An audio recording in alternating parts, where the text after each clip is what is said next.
Hello, I'm Officer Shima with the Cibolo Police Department. There's no doubt there's a lot of anxiety surrounding COVID-19 right now.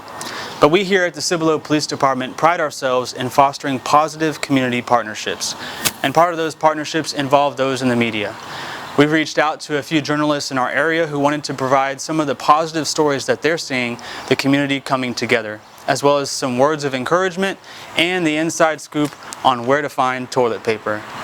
We also talk about the impact the virus and the quarantine is having on journalists and news agencies in our area, as well as how they personally disconnect from this 24-hour news cycle. We hope this video is encouraging for you as we come together to keep Cibolo strong. My name is Leah Durain, and I'm the KSAT Hill Country reporter. I am Dennis Foley. I am the news director at KTSA Radio here in San Antonio. I am Mandi Mendoza, and I'm the director at News San Antonio and Fox San Antonio. Felicia with the Seguin Gazette, and I'm the managing editor. Myrna Salas, and I am an anchor and reporter for Univision 41. And I am Anuar, Revuelta. I'm a weekend anchor and reporter from Univision Channel 41. This is our daughter Paula. She's 1 year. My name is Jeremy Baker. I am a meteorologist and reporter for KSAT News here in San Antonio. Hey, Don Morgan at KTSA. My name is Japhanie Gray. I work as a night beat reporter for KSAT 12 News. I'm Taylor Pettaway. I work with the San Antonio Express News and mysa.com.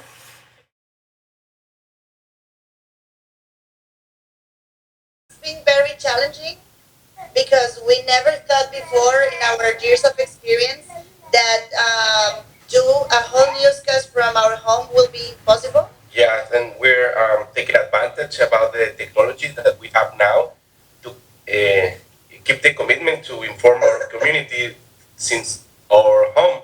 It's kind of hard because we have a mini TV set in the middle of our apartment, and we have a baby walking around with a lot of cables and stuff, but we say, no, we feel safe here working. Right. It's kind of unique because as reporters, we're always out and about. You know, we're always working remotely and stuff. So that right there has it has been a little bit more strict here lately. We literally don't go into the building.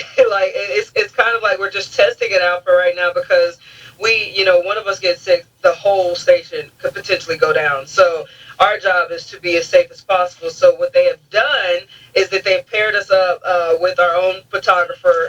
We're all a big family. A lot of the photographers have manipulated their microphones to where they're like long stick mics, so everybody's keeping their distance. We're just, like I said, we're just staying safe, and we're trying to make people feel as comfortable as possible as we continue to tell them the news. Right now they are staying in the field, and they used to be able to find a Starbucks with Wi-Fi that would let them in, or a McDonald's, or some place has some Wi-Fi so they go work off of. But we wouldn't have wanted to go in crowds are, and B, those places are not open to the public to sit now. So they had what are called Wi-Fi's hotspots, or Wi-Fi's, and so they use those. They work out of the trunk of their car. Some of them bring two with them and they edit. Sometimes they work in their car. Some of them are working from their own home. We were interviewing people in person up until late last week, but now they don't want us to do any in-person interviews, all by Skype or FaceTime or whatever app people might have. It's actually made for me an easier work day because I have no commute. We have our morning meetings at 9:30 every morning, so I use my exercise bike while I'm doing that. So kind of multitasking in a way, and not using as much gas. We do have our work cars there. They send us home with work cars, so it's nice to get to drive those around when we have to go places. Well, I'm home right now, and I'm going to be working from home until further notice, so it's affected us that way. I'm working from home. A few people at the station are working from home. Our hosts are all working remotely. We're doing our best to try to maintain some sort of social distance.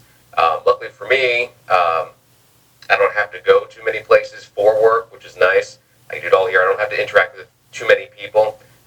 So that's helpful for keeping me safe, which is important to me, and keeping all my colleagues safe by minimizing the number of people they're in contact with. So we're all trying to do what we do on a daily basis, but do it safely without, potentially getting us sick, getting people that we know sick. It's almost like business as usual, but not. Right. I mean, they're all used to coming to the studio and doing their show from the studio, being able to look at whether it's me or Don or Liz in the newsroom, the technical producers behind the board, or their producers in their producers room. So it's different for them. I mean, like Jack, he's an introvert, so he's like, oh, this is great. I do my prep work from home. This is great. I love doing this. Sean likes coming to the studio, so for him it's a bit of an adjustment. Trey, I mean, he can do a show anywhere and he'll be happy. He's a pro that way. So from that perspective, it's different. It's an adjustment. I mean, for us as a news department, I mean, there's a lot of technical workarounds that we've had to come up with to make this all possible. But our goal is to continue serving the public and delivering the news. In our case, for our hosts, delivering their shows and their content as if nothing's different. And a lot of people are working from home now, so it has been a little bit of trial and error, lots of video conferencing and things like that. But it's been pretty impressive to see how much we are able to do from home. Reporting-wise, that's a whole other beast because we're so field-based and out in the public.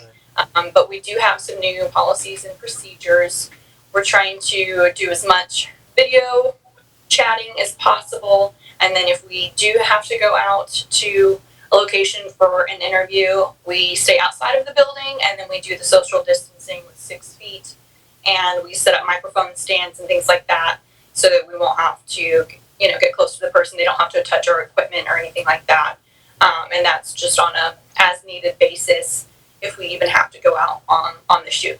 But it's been really interesting to see just how creative we've all become trying to work through all the different technical difficulties and things that come up.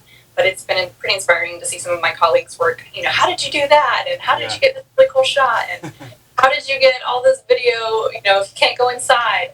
So, and it's also, we've been relying a lot on our viewers as well, to where, maybe they'll go in with their cell phone and do the video and send it to us or something like that. So. It's definitely been interesting and a little bit challenging trying to find stories, talk to people. But we have been able to work around that. Obviously, much like you and I are talking, there's video conferencing, there's phone calls, and there are the times that we can't get out and go visit with people. We just try to maintain the social distancing, try to respect the 6-foot boundary, no touching, no handshaking, no hugs. It's also been a little bit of a challenge. Well, this is a building that a few weeks ago was a pretty bustling, busy place. And now we're down to about 5 or 6 people here at any given time. I would get here about 3:15 in the morning, and there'd be Trey Ware would be here, but he's working from home now. So I basically have the building to myself for about an hour and a half. And then throughout the day, you get a few people filtering in, but it's all pretty much essential, technical people. The engineers are here, the producers here, and that's really about it. So for me personally, since my focus is typically crime, right now, while everybody else is at home, a lot of our crime stories have reduced, knock on wood, for now. People are staying inside, so they're not doing as many bad things, I guess, right now. So for me, my beat has just been pretty quiet. Express News in general, it's been crazy. Just navigating the hassles of, going from us basically being in a big room where, you can shout at each other and have a constant communication, and changing that all up now with us all being, this is week 2 of us working from home. So besides, managing systems and figuring out all that kind of stuff, it's been a little bit of adjustment to figure out how to keep that constant communication with each other, to make sure, we're not doubling up on stories, to make sure, things are getting in when they need to get in, and everybody's informed. And so we have probably 6 different group chats on a variety of channels, just to, make sure that we all kind of know what's going on with each other and, check in with each other. It's a hard time for journalists. You know, my mother used to say a long time ago, whenever there would be any really catastrophe that was in the movies or on the air, she would say, always look for the helpers. There will always be helpers, you know, even just on the sidelines. That's why I think that if news programs could make a conscious effort of showing rescue teams, of showing medical people, anybody who is coming into a place where there's a tragedy, to be sure that they include that. Because if you look for the helpers, you'll know that there's hope. Here at our Fox Antonio, we do a segment called SA Proud every night. We're profiling the people who are making you and me proud. You know, something that I've seen that has just been super awesome, and this is one of the main reasons why I love San Antonio so much, is that where it is dark, there is some type of light that's going to shine through it. So I wanted to speak with a graduate nurse, a student herself, just to see how do you feel about being called to action. And man, that interview was so empowering. I was just like, shoot, like, you know, people, you know, they underestimate our healthcare professionals, and these men and women are on the front line. So she was able to put that out and how proud and honored she would be to jump into this biological fight right now. And that's one of them. It kind of empowered a lot of our healthcare professionals and let them, you know, they were all just like, okay, I'm proud to be a nurse. I'm proud to jump in and get my feet dirty. I spoke with a lady, Candace Allen. She's on dialysis. She was speaking out for their community because a lot of them are discouraged at this time because it's scary. You know, their immune systems aren't as powerful as your normal immune system to combat the coronavirus. So she was able to give words of encouragement. Well, one thing is, my story for today is about virtual ballroom dancing. So just trying to get the word out there about Frazar dance studios. Yes. So they're doing it. So I talked with a guy on Skype from Dancing with the Stars, and so he's going to be in my story today at 5. So it's nice to do positive stories about that. So yeah, we have seen the best of people because of this pandemic. Everything of San Antonio is around fiesta. So since we're missing it and everybody's missing it, they asked the neighbors if they have permission to put like balls, and it's kind of spreading joy during these hard times that we're having. Stories, and they really are. Where, for example, one of them that I'm working on today has to do with downtown New Braunfels. There are some groups that have kind of rallied around their neighbors. They've done different fundraisers to try to help out, especially the tip-based workers in the hospitality industry over here. So some of it's t-shirt fundraisers or gift cards. And then it's been interesting to see how the restaurants have adapted to the drive-through or curbside pickup, and then just the community really supporting them to where, you know, those chefs are busy trying to crank out all those curbside orders. So there are definitely the helpers out there, and it's really important, I think, to highlight the good that has come out of it. I just did a story yesterday, actually, about a gentleman. He owns a coffee shop with his wife down here, and their shop's closed, obviously, right now. And so they've been taking out of their pocket, going to the grocery store and buying food to cook meals for a bunch of senior citizens around town and delivering it to them. So they said they've been delivering like hundreds of meals a day and just driving around to, you know, people's houses who can't go out. And, you know, and it's combating that fear. Again, it's, you know, these people are scared of getting sick. They're scared of being around other people, and somebody stepping up and going, I understand your fear. Here's my solution that I can try to help you with. Going out and decorating their yards for a little boy's birthday party, you know, because he can't have a birthday party now. You see all of this stuff, and then you see the teachers who spent literally an entire week preparing lessons and resources for kids to try to keep them educated and motivated and learning, but not trying to overwhelm them in the process. So you see a lot of that, and it's incredible to see how much everybody's coming together in this very, very trying time. Yeah, there's a lot of that. A lot of people, just the sharing aspect of it. if you follow social media, you'll see somebody will post that they're out of something and a neighbor is willing to help out. A lot of local businesses, I know in Cibolo, Be Clean Car Wash. It seems every day they're highlighting somebody. I know they're doing some free car washes for HEB employees, and last week it was for first responders and healthcare workers. Things like that are very uplifting to see. At a time where everybody is at a need for something, those things definitely come in handy. We have instances of businesses here in San Antonio that are giving away free food to first responders and healthcare workers. We had a local maker of ice cream was giving away ice cream to first responders and whatnot. That type of thing is really uplifting because we're all real nervous. We're all very afraid. We don't know when this is going to end. Hopefully soon. But in the meantime, while we're all stuck at home for the most part, it's good to hear these things that people are reaching out to help each other out. It was a picture of, I believe he's a master sergeant who rang the bell because he's cancer-free, holding his little toddler daughter and standing to his wife, and my eyes welled up. It's those moments that remind you there's some normalcy in life,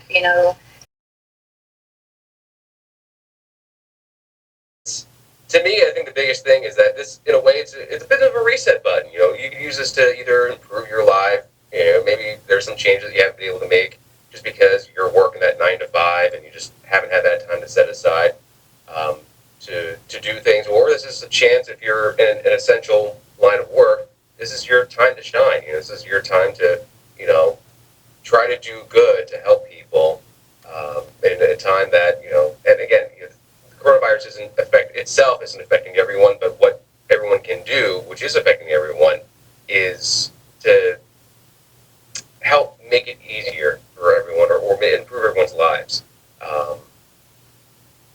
in ways that maybe not the way you had originally expected. And that's how life goes. Things happen unexpectedly, and how you come out of it is really the story at the end. Well, I definitely think what's kind of help keep my nerves calm is just some of the past experiences in my life. Actually, before I moved to San Antonio, I lived in Beaumont, Texas, and I covered and then kind of experienced Hurricane Harvey to a huge degree out there, and that was a life-changing experience. There were shutdowns, there were, at that point, some of our grocery stores were completely closed. My house flooded. I'm trying to figure out where I'm going to live while still reporting and working.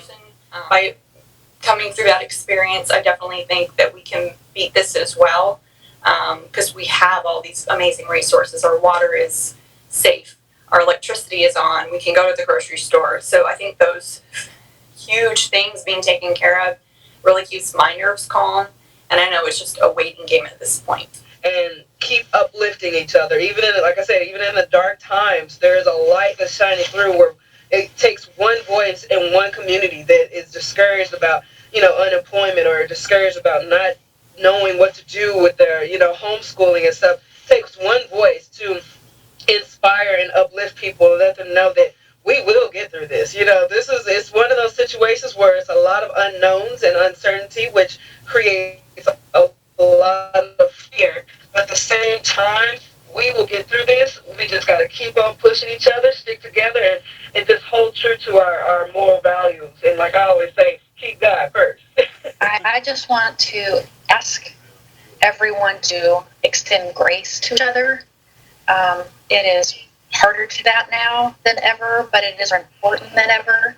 You really, and this is a cliche, but it is so true, you don't know what someone else is going through. No, just everybody stay safe. We'll get through this. It's going to take some time, but we all are here for each other.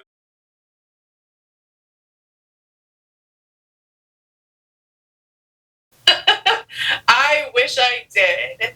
If I do find that scoop, I may or may not tell people. I personally have not laid eyes on toilet paper.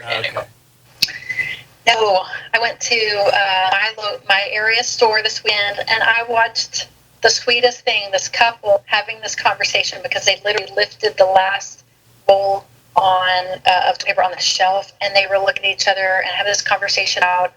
I know we need it, but we need it so bad that we take the last one. Right. Which was really cool to see. No, because I haven't found any yet. Everywhere I've gone, I found everything else. I finally found eggs, no toilet paper, no paper towels. Yeah. So I have tons of tissues, though. I've heard apparently the dollar store is a good spot. I wish I did. I would certainly share. I know sometimes it's in the most unlikely places. Things happen for a reason, so I don't have the scoop on toilet paper. I'd say as soon as this is over, like I said, I think Tiger King, toilet paper, and sanitizing and hand Germex will definitely be the hashtags for 2020. Well, let me deliver some breaking news, and I'm joking at this because the driver is okay. There was a big rig crash last night. It apparently had a ton of toilet paper on it, but he and dog Moochie made it out okay. Yeah, it's definitely hard to unplug because, I have the emails coming in, the news alerts, love, Amazon Prime videos and cute little pictures online of baby animals and flowers. And I'm actually reading a book right now. It's Amy Poehler's autobiography. And so she's been keeping me laughing. Yeah. What I do on a typical basis when we're not in this scenario is this lanyard that I have.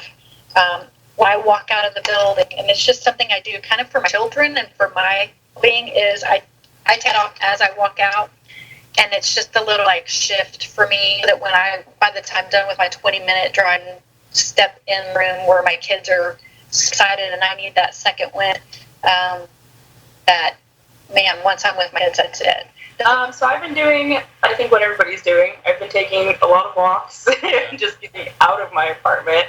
A lot of FaceTime. I have probably connected with more people in the last 2 weeks than I have in the last 6 months. Yeah. Twitter and TikTok have been some golden sources of entertainment. Yeah, and another thing good for us is we can share the whole time with our baby because we don't have to go out to work. We are here and she's learning, she's walking, she's starting to talk. So that kind of things we are enjoying with her. So I think most of the family should be glad to be together right now because we're living tough times, but at the same time it's a good opportunity to know each other because the whole time we are working or doing something or in social media, and now we have the opportunity to talk with the people with it's around us.